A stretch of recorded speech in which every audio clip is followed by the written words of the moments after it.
Dan Watters' run on Nightwing perfectly encapsulates the essence of the character, capitalizing on Nightwing's history as the first Robin and the influence of the Batman, while also emphasizing the differences between Bruce Wayne and Dick Grayson.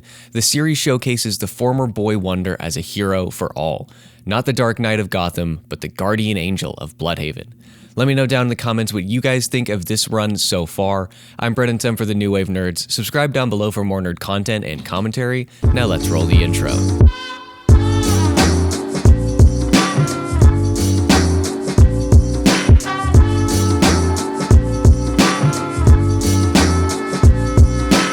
Starting with issue number 119, the ongoing Nightwing series has been written by Dan Watters and illustrated by Dexter Soy.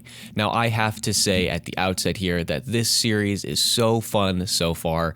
I'm absolutely loving it. I mentioned in previous videos that I didn't quite realize just how much fun Nightwing could be. I hadn't read many solo series with him. The only one I had read was the first volume of the New 52 line. I think the trade paperback is called Traps and Trapezes. And while that is fun, it is definitely a different take on Dick Grayson and on Nightwing, and I really like the direction that Dan Watters is taking it here. Like I said in the intro, it really emphasizes the differences and the similarities between Batman and Nightwing. In this series, Nightwing is just not the type of guy who's going to run in and beat some heads in, as Oracle states early on. Nightwing is his own character. There's obviously the influence of the Batman there. There's no way to shake off those teachings, but Dick Grayson is so fundamentally different from Bruce Wayne that it makes the story so interesting. Dick Grayson has always been this light-hearted character. He has always been a jokester. He has always been somebody who makes Batman see things from a different point of view. As Shade talked about in his Batman One Bad Day Mr. Freeze review, it was Nightwing who at that time it was Robin who had convinced Batman that maybe there is some of these villains who can be saved. And that is really interesting to me. And I think that this comic does a good job of playing that up. Like I said, I think it does a great job of emphasizing those differences. They may have grown up in similar circumstances. They may have had similar tragedies throughout their lives. They have similar educations, but they are fundamentally different. And I think that that's really interesting. And the way that that plays out in large part in this series is, like I mentioned, Nightwing is not going in and simply just bashing heads of criminals here. The series actually opens with Nightwing, well, it technically opens with him bashing heads, but very swiftly the tactic changes here. Nightwing isn't attempting to destroy the gangs that are battling for control of Bludhaven. He is not trying to break up this gang war, territory war with force. He is going to the gangs and he is trying to work with them. He goes to them, he gives them a transmitter, transponder, a communication device, and he says, "Look, you keep the peace and I'll leave you alone. If anybody comes after you, call me and I will take care of it. The bloodshed needs to stop." And that's so interesting to me. It's such a good tactic. It makes perfect sense for the Dick Grayson character. Again, he is somebody who is willing to go in and bash heads. He is incredibly powerful and strong, and he is a great hero, but he also has a heart that Bruce Wayne really doesn't have. Bruce Wayne is very hardened. He is, he's a strong, tough man in these times. And maybe that's what Gotham needs, but Nightwing says that that's not what Bludhaven needs. Bludhaven is different from Gotham. Nightwing is different from Batman, and so I am going to go about this in a different way. I am going to try to protect as many people as possible, even if that means working with these gangs. Now, that doesn't necessarily mean he's giving them a straight pass, right? That doesn't mean he's going to leave them alone in perpetuity. It does not mean that if they do something he doesn't like, he isn't going to go after them, as showcased in later issues in this series.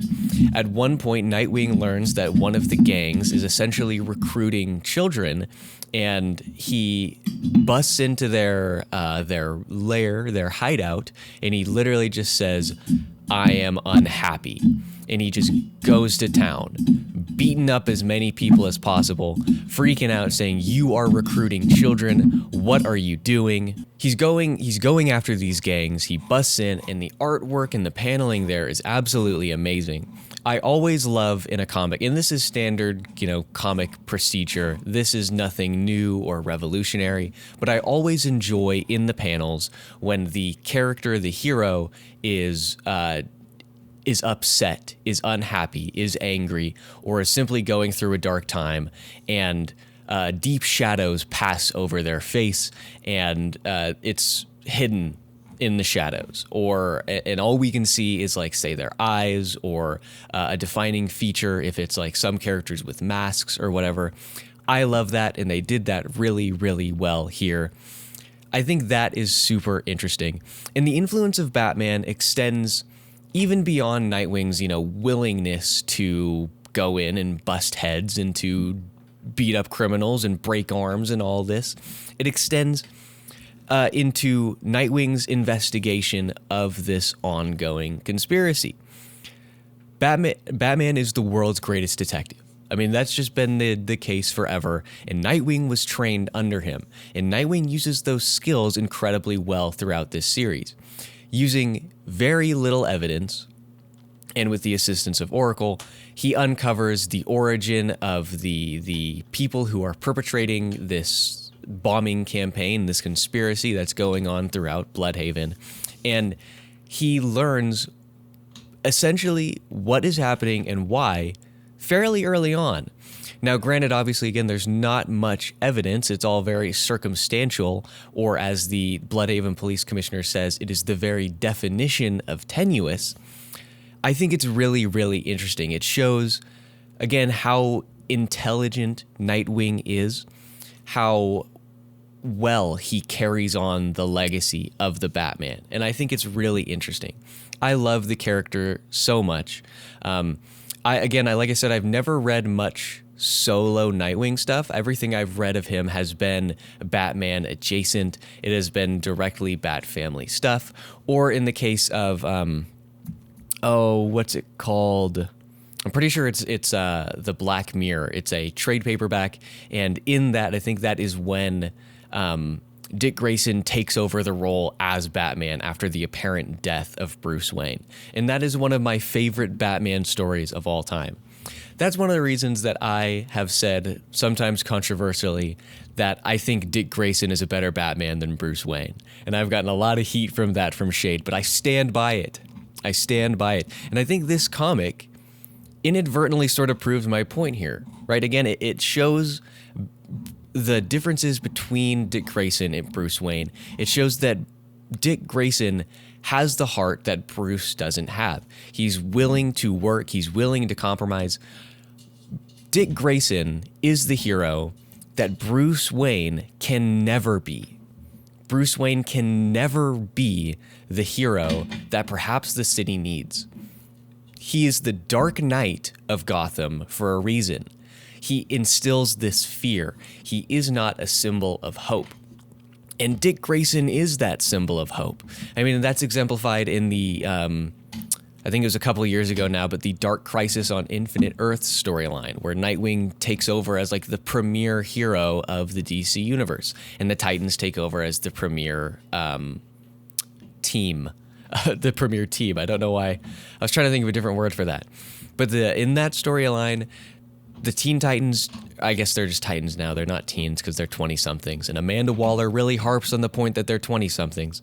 But the Titans take over the Justice League's job as the leading superhero force in the universe. Batman can never really be that. Again, because Batman operates off of fear, and Nightwing doesn't do that. Nightwing does not operate under fear. Now, that doesn't mean he can't use that. He can't utilize that. Like I mentioned before, he still has the capacity and the ability to, I don't want to say fly off the handle, but to lose his cool and instill fear in the hearts of others. He is an incredibly talented mixed martial artist. He's an incredible acrobat. And I just love the way that they emphasize that difference in this story. I think it's really, really amazing. Now, one thing I do want to say here, I mentioned the fact that obviously Dick Grayson is an acrobat, and so Nightwing pulls that through in all of his fighting styles. One thing that I noticed reading through this and then reading the, I believe it was Tom Taylor who wrote Nightwing before the All In Initiative, reading through the last 20 or 30 issues or however many it's been, has made me realize that, like, Nightwing is literally just Spider-Man of the DC universe. The similarities are shocking. Obviously, like I mentioned, they are both very acrobatic and athletic in their fighting style. There's lots of flippings and turnings. There's lots of flourishes and all this. Their fighting style is very similar. Not to mention the fact that they are both incredibly quippy, right? They are incredibly quippy. Nightwing is the type of character who makes a lot of jokes in the middle of his fights, similar to Spider-Man. They have very similar personalities. And beyond that, they are both characters who are not necessarily seen as like the flagship characters of the universe, but have powers beyond the understanding of the average person in the universe and beyond the understanding of the average reader. In Marvel, Spider-Man is canonically one of the single most powerful characters in the entire universe. He is one of the physically strongest. He has the most hope and willpower. He is one of the strongest characters in the entire universe, and that is said by the Beyonder himself. I don't think this was Secret Wars. I think this might have been something else. But there was a comic run where the Beyonder literally said that Spider-Man didn't understand the true depth of his power. And the same thing is fairly similar for Nightwing. Obviously, to not such a drastic extent, Nightwing is not a metahuman. He does not have any superpowers. All of his strength comes from his heart and his intelligence. But Nightwing has a much deeper role in the universe, especially after the events of Dark Crisis on Infinite Earths. Nightwing is the one who saves the entire universe. He saves the entire universe, and not by beating somebody's head in, not by outsmarting them, but by being overtaken by the great darkness and using his own hope and willpower to overcome it. The great darkness, like, this is one of the fundamental forces of the universe, and Nightwing was able to overcome it. So he's incredibly, incredibly powerful, much more powerful than most people realize. And again, when I say power, I don't necessarily mean direct physical, like kinetic power. I mean just the power of his being. He is incredibly, incredibly important to the universe, and I love that. Now, quick sidebar, I will say, post Dark Crisis on Infinite Earths and into Absolute Power, I think Nightwing and the Titans really got the short end of the stick.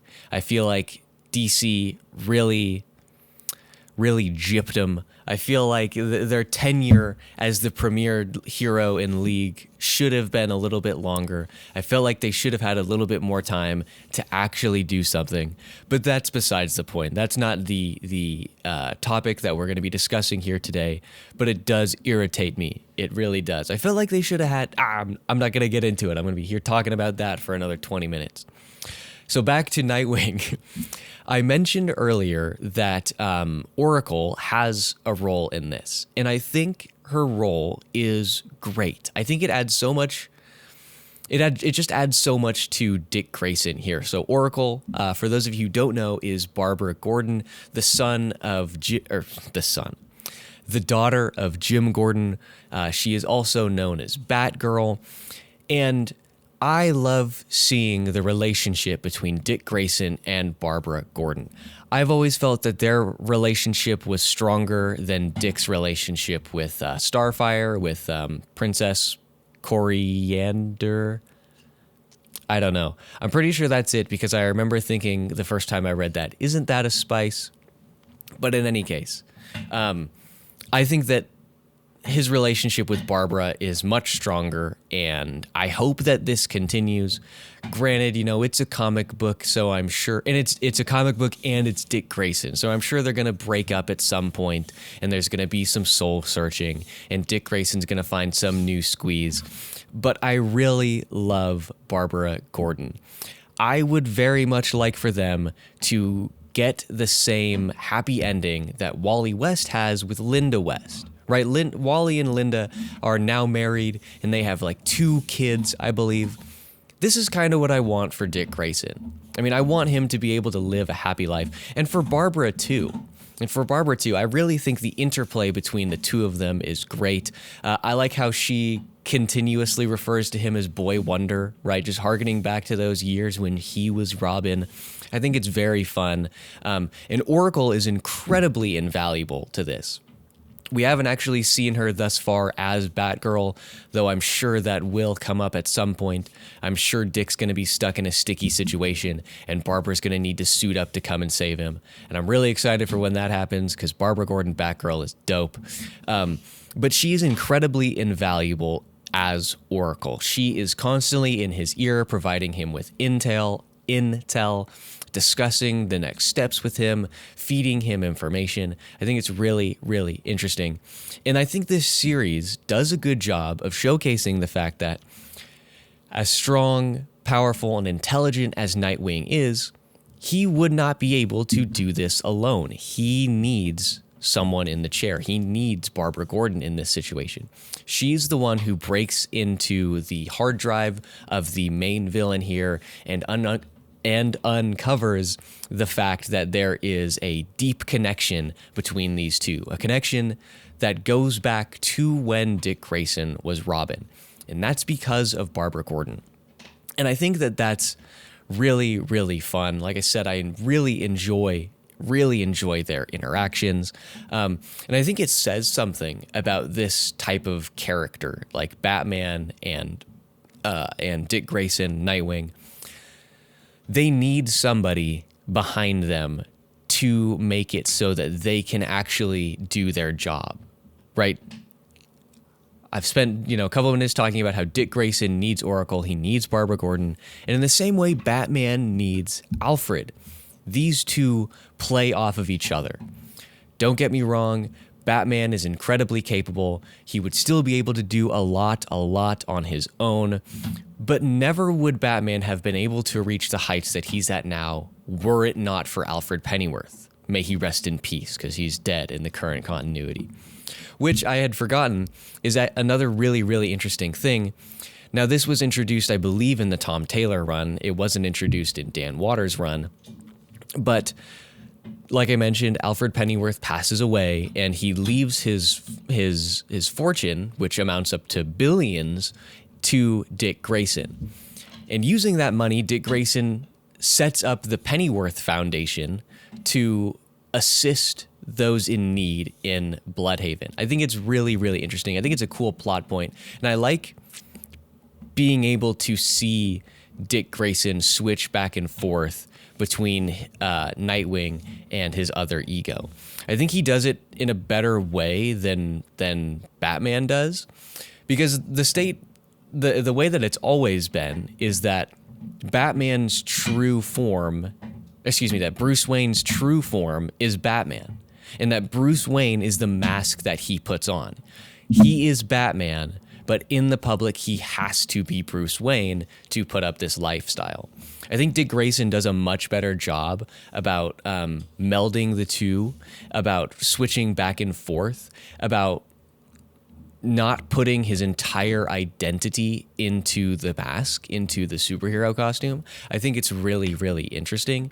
And I want to see how that's going to evolve and play out moving forward. I hope that plays a larger role in Dan Watters' run here.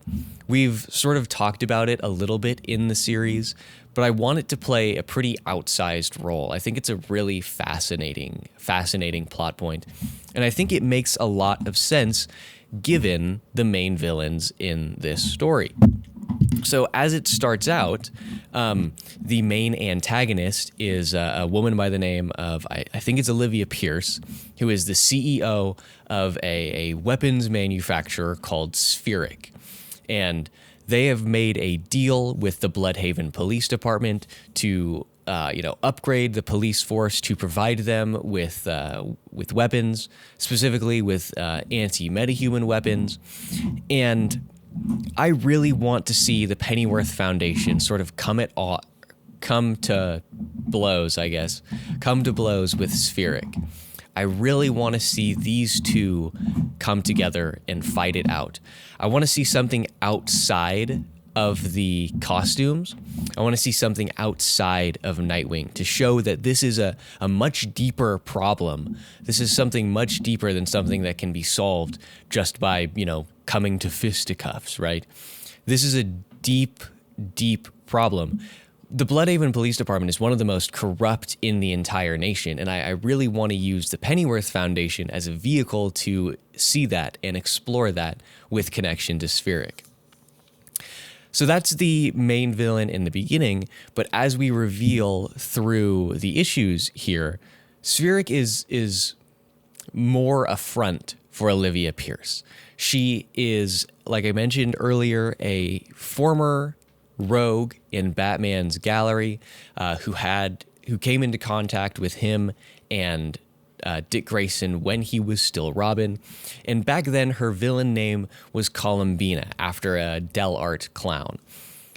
I am really interested in seeing how that aspect of the story is going to evolve. So this Columbina is part of the Cirque du Sin, and I'm really, really interested in this. It's weird. It's like vague. It's like pretty overtly supernatural in some sense. Like there is how do I describe this?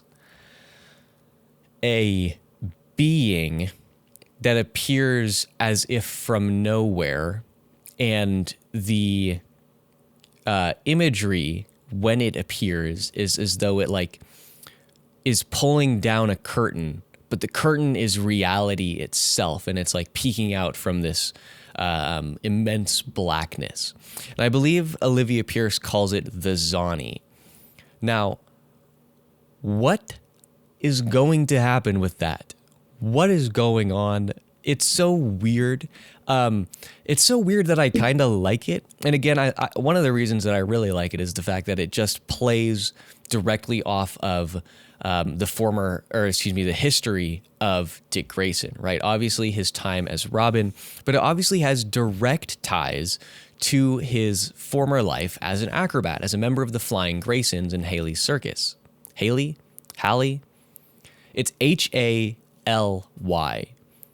So I wouldn't think it would be Hallie, but Haley also doesn't sound correct. I don't know. Let me know down in the comments if you know explicitly how that's pronounced.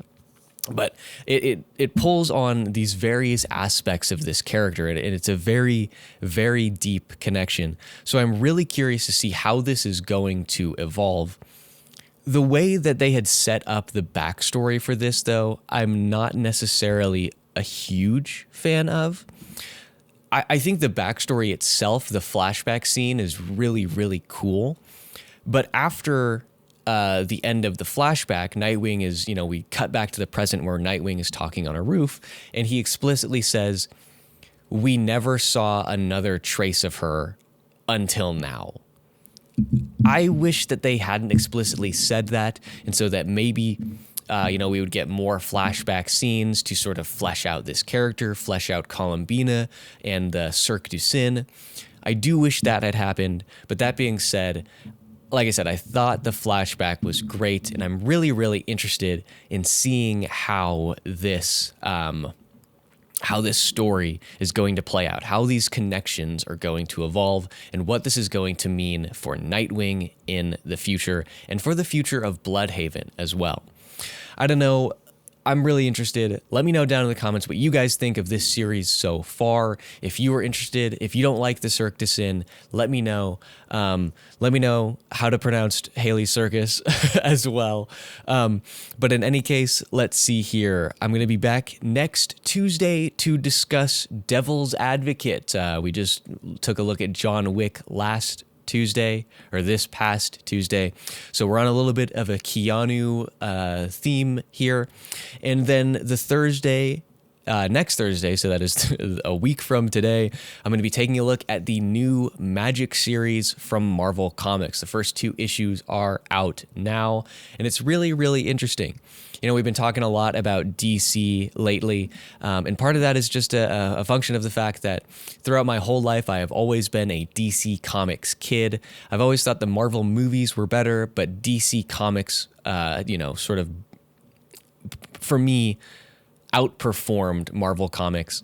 But I'm really liking the Magic series so far, so stick around until then to hear my full thoughts.